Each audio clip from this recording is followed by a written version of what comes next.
በጣም አመሰግናለሁ ክቡር ጠቅላይ ሚኒስትር። ቅድም በቀረበው ውይይት ላይ የተነሳ አንድ ነገር ነበር እኔን በጣም ባዘር ከሚያረጉኝ ነገሮች ውስጥ አንዱ ስለሆነና ያይዘንም ብናያው ጥሩ ነው ስለማስብ ነው። ዩኒቨርሲቲዎች ጋር የዩኒቨርሲቲው እየሄድኩ በማረገው ውይይት አንድ በጣም የሚያስፈራኝ ነገር ይሄ ነው የሚባል ኢንተሌክቹዋል ኢንቫይሮንመንት አለመኖሩ ነው። ይሄ የውይይት አዲስ ሀሳቦችን አንስቶ የመወያየት ባህል ፓርትሊ ቢኮዝ ይሄ የጊዜው ፖለቲካና ሾርት ተርም እንትኑ እየገፋው ወይም እያስፈራው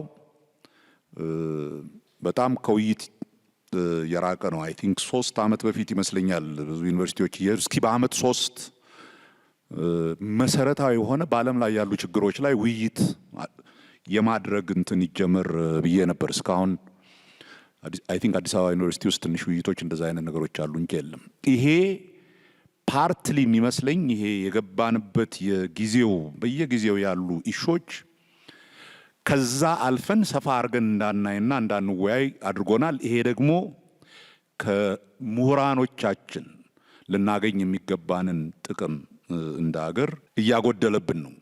ይሄ ግን ዴንጀረስ ቴሪቶሪ ሊደርስ ይችላል አንሌስ አዘርዋይስ ከፊታችን ምን እየመጣ ነው የሚለውን ነገር በደንብ ካላየ ነው። ይሄ አምስተኛው ቴክኖሎጂ ወር አምስተኛው እንትን ነው እየመጣ ያለው በሚለው ላይ አክቹሊ አሁን ያለው የፖለቲካ ስርዓት ኦር የኢኮኖሚ ስርዓት ካፒታሊዝም ሊሸከመው የማይችል ስርዓት እየመጣ ነው የሚል ኤክስትሪምሊ በእኔ እምነት ኢምፖርታንት እና ሰፊ ውይይት የሚፈልግ ኢሹ ነው የተነሳው። ቢኮዝ እስካሁን የምናስበው የቴክኖሎጂውንም ለውጥም ምንም የምናስበው ከዚህ ይሄ ፕሮዳክቲቪቲን ከመጨመር ጋር እየመጡ ያሉ የቴክኖሎጂ ውጤቶችን ስለሆነ እነኚህ የቴክኖሎጂ ውጤቶች ማህበረሰብን በአጠቃላይ እንዴት ይቀይሩታል ሲምፕሊ ከሚያመጡት የፕሮዳክቲቪቲ ጌን ባሻገር የሰውን ልጅ ራሱን እንዴት አድርገው ሊቀይሩት ይችላሉ የሚለው ጥያቄ አሁን እየተነሳ ያለ ሲግኒፊካንት ጥያቄ ነው። ቅድም ፕሮፌሰር ባህሩ ጀምሮት ነበር ከኤአይ ጋር በተያያዘ it's not a question of whether one uses it or not, it is beyond that። በተለይ አሁን ይሄ አርቲፊሻል ኢንተለጀንስ እና ምናምን ከባዮቴክኖሎጂካል ባዮ ሜዲካል ኢንጂነሪንግ ምናምን ጋር ሲቀያየጥ ሊመጣ የሚችለው ምንድን ነው የሚለውን ሲሪየስ ኢሹዎች ይዞ እየመጣ ነው። ካፒታሊዝም የሚሸከመው አይነት ነገር አለም እየመጣ ያለው ካል አት ሲስተም ሌቭል ዜን ምንድነው ምን አይነት የህብረተሰብ ውቅር የህብረተሰብ አደረጃጀትና አሰራር ነው? ህብረተሰብ ስል የሰውን ልጅ አጠቃላይ የእውቀት እንትኖች ይዞ ከሂዩማኒቲስ ጀምሮ እስከ ሳይንስና ቴክኖሎጂ ኤንድ ሞራል እንትኑን በሙሉ ጨምሮ አንድ ነገር እየመጣብን ነው። there is this thing coming ግን ምሁራኖቻችን እየተወያዩት አይደለም። it really scares the hell out of me ለኔ የሚያስፈራኝ ነገር ነው። የሚያስፈራኝ ለምንድን ነው? እንደ ከዚህ በፊቱ ከሌላው ጋር እየጠበቅን ነው እስኪመጣ ወይንስ እስኪ ለመጀመሪያ ጊዜ ይሄ እየተቀየረ ያለ ዓለም ላይ እኛ ስታምፕ ልናደርግ የምንችለው የራሳችንን እውቀት ዴቨሎፕ ማድረግ የምንችልበት ውይይት ማድረግ እንችላለን ወይ የሚለውን ስለማላይ ነው በዩኒቨርሲቲዎቻችን ውስጥ እና አይ ቲንክ ይሄ it's a very important ሞመንት ብዬ አስባለሁ። የዛሬው ውይይትን ለመናገር የሚፈልኩት ለዛ ነው። that is እውቀት አይዲያ ከአንድ ኤሪያ ብቻ አይመጣም። ሰፋ ያለ ውይይት ይፈልጋል። ኢንስቲትዩሽናል የሰው ልጅ ደግሞ እውቀት በደንብ እንደ ስራዬ ተብሎ እንዲሰራበት የተፈጠሩት እነኚህ ዩኒቨርሲቲዎቻችን ናቸው። ዩኒቨርሲቲዎቻችን ደግሞ ለረጅም ጊዜ የተፈጠረባቸው ችግር ከውይይትና በዚህ ሐሳብ እንዳይረዱን እያደረጋቸው ይገኛል እና አይ ቲንክ ይሄንን እንደማንም ፈታ አድርገን እነኚህ ውይይቶች ኖት ጀስት አባውት የዛሬ ሰላም እንዴት ይመጣል ምናምን ከሚለው ባሻገር where is this world going, where is our role፣ እንዴት ነው ይሄንን ዓለም የሚመጣውን ወጀብ መቋቋም የሚችል ህብረተሰብ የምንፈጥረው in the short run። ቅድም ጠቅላይ ሚኒስትር ያሉት ኢኮኖሚያችንን ማሻሻል አኗኗራችንን መቀየር ምናምን የሚለው ነገር is very important። ቆይቶ ግን ትልቅ ጥያቄ ነው ይዞ የሚመጣው እንዴት አድርገን ነው ህብረተሰብን ኦርጋናይዝ የምናደርገው፣ ምን ብናደርግ ነው የተረጋጋ ዘላቂ የሆነ ህብረተሰብ የምንፈጥረው የሚለው ነው። እዛ ላይ ውይይት ያስፈልገናል። ምሁሮቻችን ሊረዱን ይገባል። ምሁሮቻችን እዛ ውይይት ውስጥ ያለ ፍርሃት እንዲገቡ ምንድነው ማድረግ ያለብን? ቢኮዝ ኢት ኢዝ አ ዩኒቨርሲቲ ሴቲንግ ከጥያቄውን ባሻገር ለዩኒቨርሲቲዎቹ ነው። ካን ዊ ኢንጌጅ ኢን ዛት ካይንድ ኦፍ ኢንቴሌክቹዋል ኤንተርፕራይዝ ማለት ነው። ፕሮፌሰር ብርሃኑ በጣም ወሳኝ ጥያቄ ነው ያነሳው። ምሁር መጀመሪያ ከራሱ ጋር የሚነጋገር ነው አልኩ እንጂ መጨረሻ ላይ ኢንፍሉዌንስ የሚያደርግ ነው፣ የሚያስከትል ነው። ብዙዎቹ የምሁራን ሚና የዩኒቨርሲቲ ሚና ብለዋል። እኔ ቅድም ሀምብል ለመሆን ዩኒቨርሲቲዎችን ብዙ ላለመናገር ነው የተቆጠብኩት። አሁን ከአንተ ጋር ሰው ትንሽ ገባ ብዬ ልናገር። ጅማ ላይ ኮሪደር ሰራን፣ ሮቤ ላይ ኮሪደር ሰራን። በጅማና በሮቤ ኮሪደር ስራዎቻችን አስቸጋሪው ኤሪያ ዩኒቨርሲቲ ነው። አስቸጋሪው እንኳን ማህበረሰብ ሊቀይር ለመቀየር የማይችል ማለት ነው። አዲስ አበባ ዩኒቨርሲቲ ይህን አካባቢ የዩኒቨርሲቲዎች ሲቲ እናርገው ብሎ መንግስት አስቦ መንግስት አቅዶ ማገዝና ቻምፒየን ማድረግ ሲገባው ይሄን ሁሉ ሰፈር እያፈራረስን ስንሰራ ጫት ቤት ስናባረር፣ ሺሻ ቤት ስናባረር፣ አረቄ ቤት ስናባረር፣ ይሄ ዩኒቨርሲቲ ግን እዛ መንገድ ዳር ይሄን የሚያክል ግቢ ያለው አጥሩ ጋር ፉክክር ያለው ይመስል ድንጋይ ይጠፈጥፋል። ወደ ውስጣችሁ ተመልከቱ። ግቢዎቻችሁ ስራ ይፈልጋሉ። አይዲያዎቻችሁ መጥራት ይፈልጋሉ።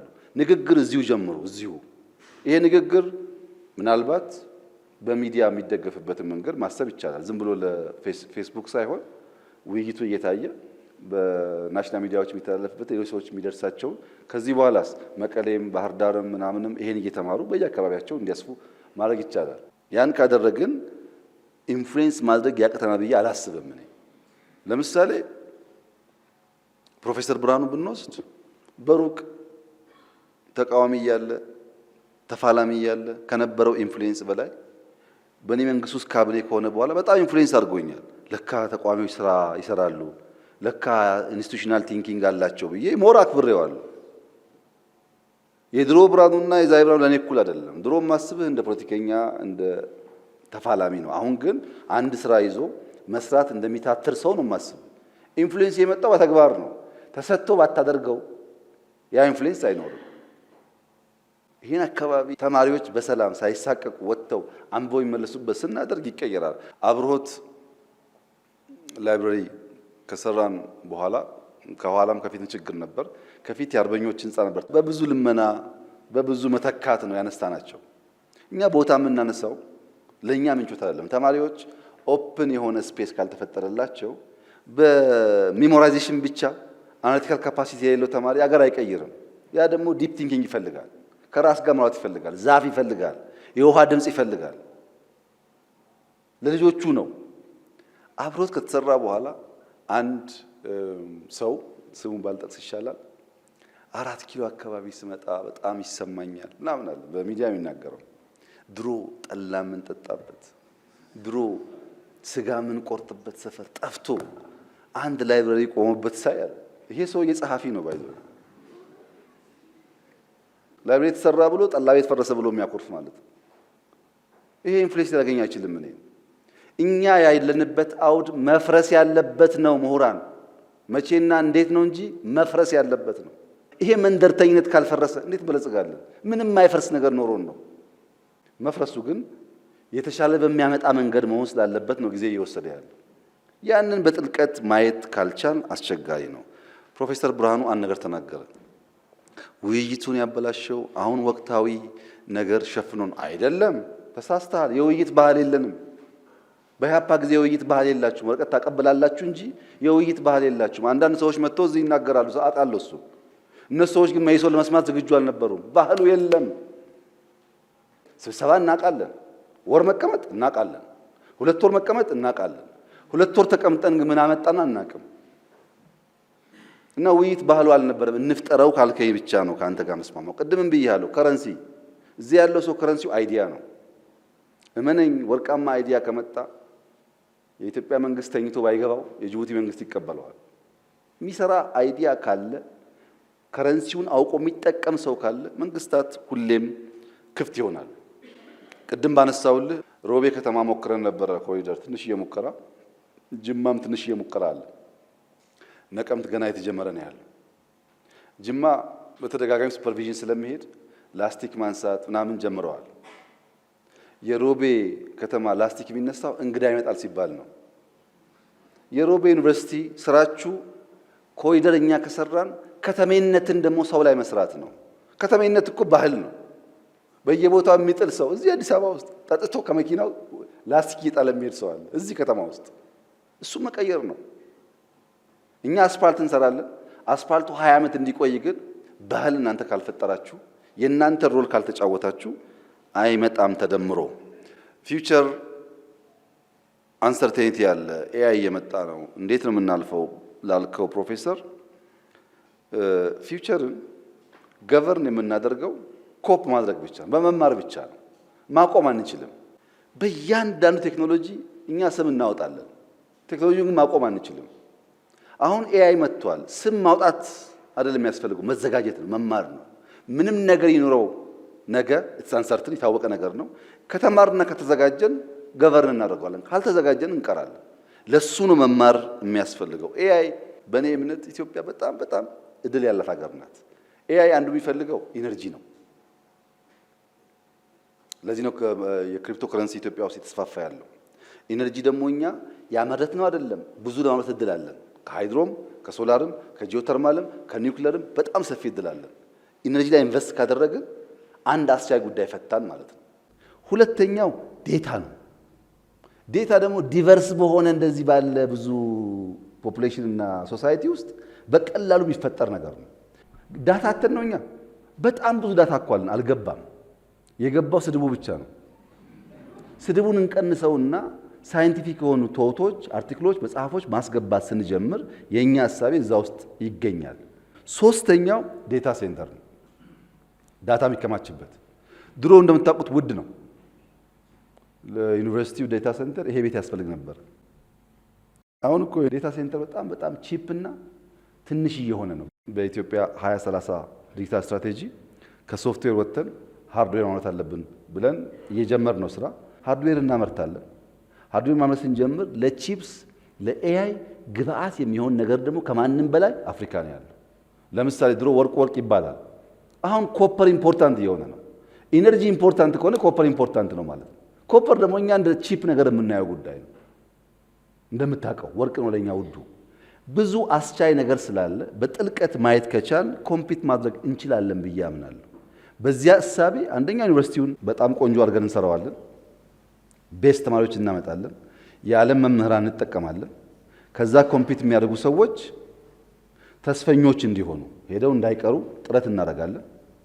ያን እያደረግን በሄድን ቁጥር በኤአይ ሬስ ውስጥ እንደው እዛ ላይ ነን ባንባልም የማንናቅ መሆን እንችላለን። ከተማርን ከተዘጋጀን።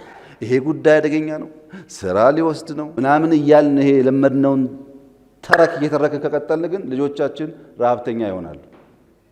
ረሀብተኛ እንዳይሆኑ ኮንፍሮንት ማድረግ አለብን፣ መማር አለብን፣ ኢምብሬስ ማድረግ አለብን። ያን ካደረግን ማኑቨር ማድረጉ የእነሱ ስራ ነው የሚሆነው ማለት ነው። በዛ ሀሳብ ብናይ እንጂ ከፍተኛ የሆኑ ፊር ብዙም እኔ አልስማማም። በዚህ ሀሳብ ብንሄድ ነገን መዋጀት እንችላለን ብዬ አስባለሁ።